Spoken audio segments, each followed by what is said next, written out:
बोलो भगवान भोलेनाथ की जय। तो भक्तों, आज हम शिव महापुराण के 34वें अध्याय से प्रारंभ करेंगे, जहाँ शंखचूर्ण की युद्ध यात्रा से प्रारंभ होगा। व्यास जी बोले, हे ब्रह्मा जी के बुद्धिमान पुत्र, हे मुनिराज, आप चिरकाल तक जीवित रहे। यह तो आपने शिव जी का बड़ा ही विचित्र चरित्र वर्णन किया। अब कहिए कि शिव जी के दूत के चले जाने पर क्या हुआ। सनत कुमार जी बोले कि दानव शंखचूर्ण ने अपने अंतःपुर में जाकर तुलसी से कहा कि आज मैं बड़े प्रातः ही मैं युद्ध के लिए जाऊंगा, मुझे आज्ञा दो। रात में उसने पत्नी से बहुत बातें की। दोनों स्त्री पुरुष क्रीड़ा करते हुए सुख के सागर में मस्त रहे। प्रातः उठकर यथोचित तथा एवं सब नित्य क्रिया की और ब्राह्मणों को बहुत सा दान दिया। फिर दानवराज शंखचूर्ण ने अपने पुत्र को राजभार सौंपा और उसे भार्या तुलसी के अधीन किया। पश्चात रोती हुई प्रिया को बहुत समझाकर, जो युद्ध के लिए बार बार निषेध करती थी, अनेक प्रकार से धैर्य दिया और सेनापति को बुलाकर सैन्य रचना कराई। क्षण मात्र में ही उसके दुर्मुद वीर युद्ध के लिए तैयार हुए। मौर्य, कालिक और कालिके आदि सभी वीर उसके साथ चले। अगणित सूरवीरों की 46 पलटनें उसके साथ हुईं। पश्चात सब मिलकर कुल 3 लाख अक्षोहिणी सेनायुक्त वह मंडलिक छावनी से बाहर हुआ। गुरुजनों को आगे कर वह रत्न जड़ित श्रेष्ठ रथ पर सवार हो युद्ध करने चला। चलते चलते पुष्पभद्रा नदी के तट पर अक्षयवट के नीचे अपना डेरा लगाया। वहीं से उसने शिव जी की सेना का निरीक्षण किया। 35वां अध्याय। सनत कुमार जी बोले, तब दानवेंद्र ने अपने बहुत से दानवों का शिव जी के पास भेजकर यह कहलाया कि मैं शंखचूर्ण आ गया हूँ, क्या इच्छा है सत्य कहिए।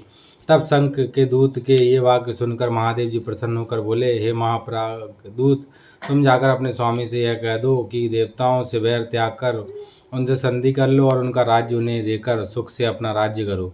तुम अपना राज्य करो और देवता अपना राज्य करे। प्राणियों का विरोध बुरा होता है, फिर देवताओं से विरोध ही की कौन कहे। तुम शुद्ध कर्मा कश्यप की संतान होकर ऐसा क्यों करते हो। जब शिव जी ने इस प्रकार श्रुति स्मृति के सिद्धांत की बहुत सी बातें कहकर उस दूत को समझाया, तो तर्क का ज्ञाता वह दूत भवित्यता से मोहित हो नम्रता पूर्वक शिव जी से बोला, हे देव, यह आपने जो कुछ कहा है वह सब सत्य है, परंतु मेरा भी निवेदन सुनिए। सारे दोष असुरों में ही नहीं, देवताओं में भी हैं। मधुकैटभ दैत्य के सिर को किसने काटा? त्रिपुर के साथ युद्ध कर उसको क्यों भस्म किया?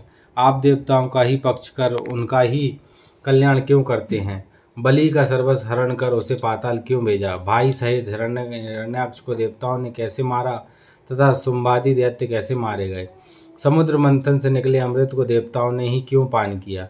क्या हम सब क्लेश भोगी और वे फल भोगी हैं? परंतु हम तो यह जानते हैं कि काल ही परमात्मा है और यह सब उसका खिलौना है। वह जिस समय जिसको जैसा देता है वैसा ऐश्वर्य पाता है। देवासुर युद्ध तो इसी प्रकार किसी न किसी निमित्त होता आया है, जिनकी हार और जीत कालाधीन है। आपको हमसे विरोध नहीं करना चाहिए, क्योंकि आप सुर असुर सबके ईश्वर हैं। आप जैसे महात्मा के लिए यह बड़े लज्जा की बात है जो हमारे साथ बैर करते हैं। तब उसके इस प्रकार के वचनों को सुनकर शिव जी ने कहा, हम तो भक्तों के अधीन हैं, उनकी जैसी इच्छा होती हम वैसा ही कार्य करते हैं और किसी का पक्ष नहीं करते। जब जब जैसा हुआ सब में उनके ऐसे ही एक न एक कारण है। इस समय भी विष्णु और ब्रह्मा की प्रार्थना से मैं उससे युद्ध करने आया हूँ। देव कार्य के लिए मुझे युद्ध करने में कोई लज्जा नहीं। तुम ऐसा ही जाकर शंखचूर्ण से कह दो, उसके मन में जैसा आवे वैसा करे। यह कहकर शंकर जी मौन हो गए। दूत अपने स्वामी शंखचूर्ण के पास चला गया। सनत कुमार जी बोले, अब उस दूत ने जाकर अपने राजा से शिव जी की कही हुई सब बातें कह सुनाई। शंखचूर्ण ने प्रेम पूर्वक युद्ध को ही उचित समझा। उसने तत्क्षण ही अपने वीरों को युद्ध की आज्ञा दे दी। इधर सर्वेश्वर शिव जी ने भी अपनी सब सेना और देवताओं को युद्ध करने के लिए प्रेरणा दी। स्वयं भी तैयार हुए। अनेक प्रकार के रणवाद्य बज उठे। दोनों पक्षों के वीर भयानक मार काट करने लगे। महेंद्र का परवा से युद्ध होने लगा। दंभ के साथ विष्णु, कालासुर के साथ काल का, गोकर्ण से हुतासुन, कालके से कुबेर, मैं से विश्वकर्मा, भयंकर से मृत्यु, संहार से यम और कालंबिक के साथ वरुण का युद्ध होने लगा। इसी प्रकार बृहस्पति से शुक्र तथा का और नंदीश्वर आदि सब गण दानवों से युद्ध करने लगे। उन सब के जोड़ों का पृथक पृथक वर्णन नहीं हो सकता। अभी तक काली और पुत्रों सहित शिवजी बटमूल में बैठे ही रहे। उधर सारी सेना निरंतर युद्ध कर रही थी। शंखचूर्ण भी रत्न सिंहासन में बैठा अभी तक दूर ही था। देवताओं और असुरों ने प्राण संघर्ता युद्ध किया। अनेक आयुधों का प्रहार हुआ। वीरगण महापराक्रम से अपने शत्रुओं का सिर छेदने लगे। दोनों पक्षों में बार बार सिंहों का सिंह गर्जन होता था। क्षण मात्र में ही पृथ्वी कटे हुए वीरों और वाहनों से पट गई। कंबद उड़ने लगे। भयानक रक्तपात हुआ। मांस मज्जा से युद्ध भूमि में कीचड़ उत्पन्न हो गया। फिर भी सब अपने अपने बाजे को बजाय एक दूसरे को ताड़न बेदन करते ही रहे। इस प्रकार बहुत समय तक देवता और दानवों का बड़ा विकराल युद्ध होता रहा।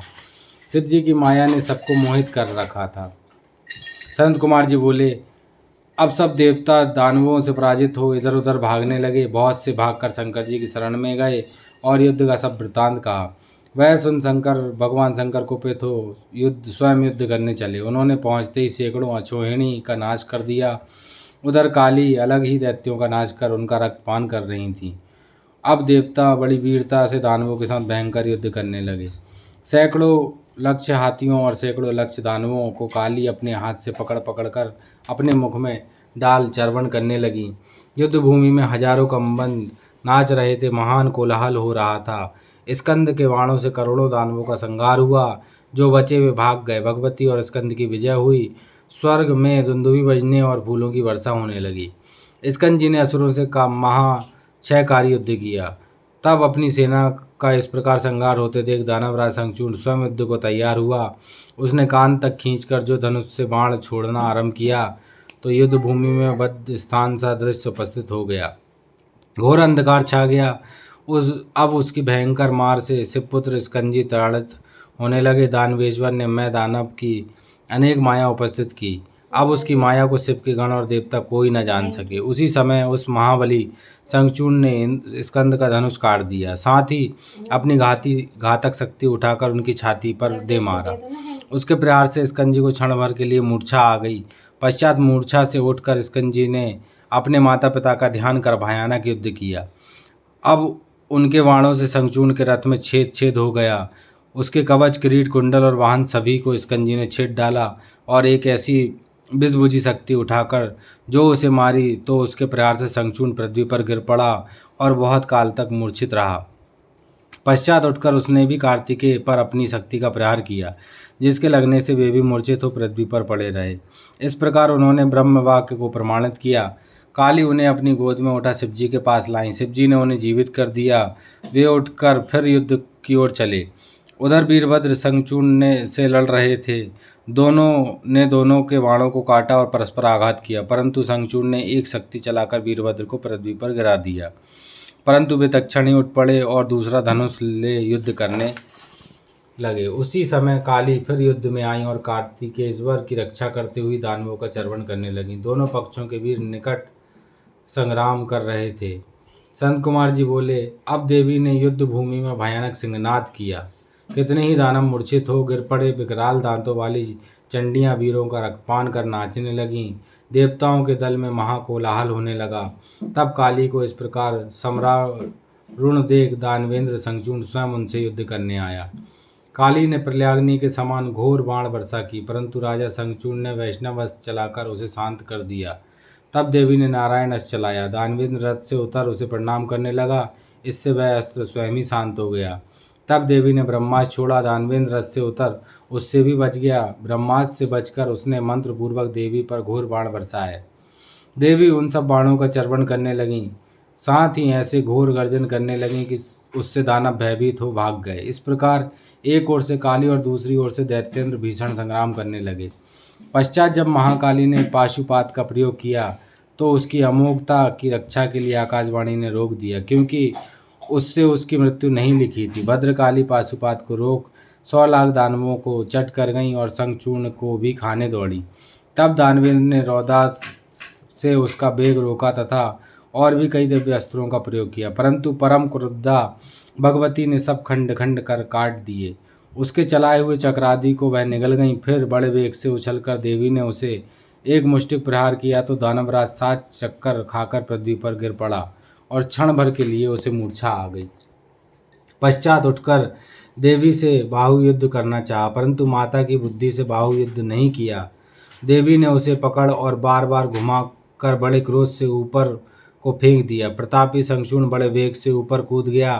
फिर नीचे आ भद्रकाली को प्रणाम कर उनके आगे खड़ा हुआ। पश्चात वह अपने रथ पर जा बैठा और भद्रकाली क्रोध से दानवों का रक्तपान करने लगी। उसी समय आकाश से यह वाणी हुई कि हे देवी, अभी समर में तुम्हें 1,00,000 दानवों का रक्तपान करना है।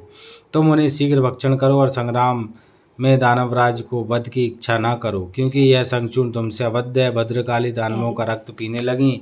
फिर शिव जी के पास जाकर सब वृत्तांत कहा। संत कुमार जी बोले, काली से ऐसा सब शिव जी हंसने लगे और उन्हें समझाकर अपने गणों को साथ ले स्वयं युद्ध करने चले। जब वृषभ पर चढ़े महेश्वर युद्ध भूमि में जाकर खड़े हुए तो उनको देखकर शंखचूड़ ने रथ से उतरकर सिर झुका, उन्हें दंडवत प्रणाम किया। फिर विमान पर चढ़ कवच पहन धनुष उठा युद्ध करने लगा। 100 वर्ष तक उसने शिव जी से युद्ध किया। मेघों के समान अपार बाण वर्षा की। महावीर शंखचूड़ ने बड़े ही दारुण बाण चलाए, परंतु शिव जी ने उन सबको काट गिराया। पश्चात उन महारुद्र ने कुपित हो उसके अंगों में शस्त्रों का प्रहार किया। शंखचूड़ ने शिव जी के वर वाहन के सिर पर तलवार चलाई, परंतु इसके पहले ही शिव जी ने अपने पैने बाण मारकर उसकी ढाल तलवार दोनों ही काट गिराया। तब दानव ने बड़े कोप से शिव जी पर चक्र का प्रहार किया। शिव जी ने अपना मुष्टिक मारकर उसे चूर्ण कर दिया। तब उसने गदा चलाई। शिव जी ने उसकी गदा तोड़ दी। इस प्रकार परस्पर भिन्न भिन्न अस्त्रों से वह लड़ता रहा और शिव जी उसके सभी अस्त्रों को काटते, तोड़ते और चूर्ण करते ही रहे। ऐसा कोई भी शस्त्र न रहा जो उसने शिव जी पर ना चलाया हो। पश्चात शिव जी ने जो उसे त्रिशूल उठाकर मारा तो भिन्न हृदय होने के नाते वह उसे न लगा और उससे एक और ही पुरुष पैदा हो गया। शंखचूड़ ने उसे खदेड़ लिया। इतने ही में महाकाली वहाँ फिर आ पहुंची और अपना मुख फैलाकर बहुत से राक्षसों का भक्षण करने लगी। वीरभद्र और नंदीश्वर ने भी बहुत से दैत्यों का नाश किया। अब एक प्रकार से दैत्य सेना का संहार हो गया। बचे बचाए बहुत से वीर भाग गए। संत कुमार जी बोले, तब अपनी सेना के इस भीषण संहार को देख उस दानव ने बड़ा क्रोध किया। उसने शंकर जी से कहा, अब मैं युद्ध करूंगा, आप सावधान हो जाइए। ऐसा कहकर उस दैत्य ने महादेव पर अपने अस्त्रों का प्रहार किया। मेघवत बाण बरसाने लगा। फिर अदृश्य हो माया से भय दिखाने लगा, जिसे देवताओं में से कोई भी ना समझ सका। परंतु उसकी कुछ भी परवाह ना कर शंकर जी उस पर दिव्य प्रहार करने लगे।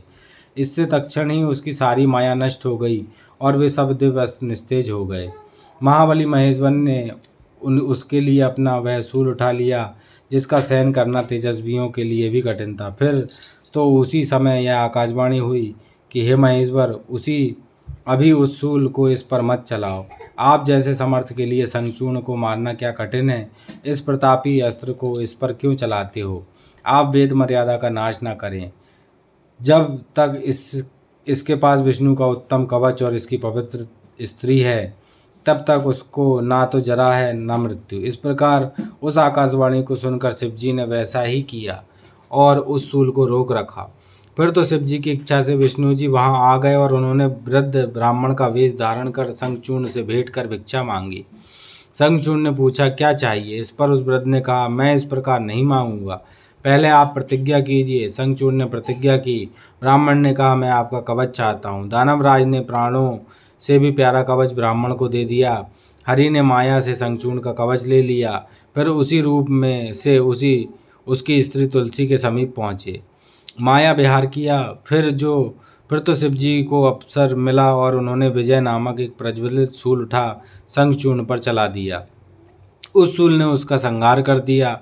आकाश में धुंधुई बजने लगी। गंधर्व किन्नर गाने और अप्सराएं नृत्य करने लगी। शिव जी के ऊपर फूलों की वर्षा हुई और मुनिगण शिव जी की प्रशंसा करने लगे। शंखचूड़ राधा जी के शाप से मुक्त हो अपने पूर्व रूप में को प्राप्त हुआ। उसकी हड्डियों से एक प्रकार की शंख जाति पैदा हुई, जिसका जल शिव जी को छोड़ सभी पर चढ़ना ग्राह्य है। विशेषतः विष्णु और लक्ष्मी को तो शंख का जल बहुत ही प्रिय है। पश्चात उमा सहित नंदीश्वर पर चढ़कर स्कंद और गणों सहित शिव जी अपने लोक को गए और अन्य देवता भी स्वस्थता को प्राप्त हुए। अब सबको निर्विघ्नता प्राप्त हुई। आकाश निर्मल हो गया और पृथ्वी सुमंगल हो गई। शंकर जी का यह सुखदायक चरित्र सब दुखों को हरने वाला, लक्ष्मी देने वाला और सब कामनाओं को पूर्ण करने वाला है। जो कोई शंकर जी के चरित्र को नित्य श्रवण करता, पढ़ता या पढ़ाता है, वह धन धान्य पुत्र और सब सुखों को प्राप्त करता है। यह अतुल आख्यान सब उपद्रवों का नाशक और परम ज्ञानोत्पादक तथा शिव भक्ति को बढ़ाने वाला है। ब्राह्मण ब्रह्मतेज युक्त, क्षत्रिय युद्ध विजयी, वैश्य धनी और शूद्र श्रेष्ठ होता है। तो भक्तों, आज हमने शंखचूर्ण के वध की कथा का श्रवण किया। इससे आगे की कथा का श्रवण हम कल करेंगे। हमारे चैनल पर बने रहें ऐसे ही कथा का श्रवण करने के लिए। चैनल को लाइक करें, सब्सक्राइब करें, शेयर करें और कमेंट करें। बोलो भगवान भोलेनाथ की जय। हर हर महादेव।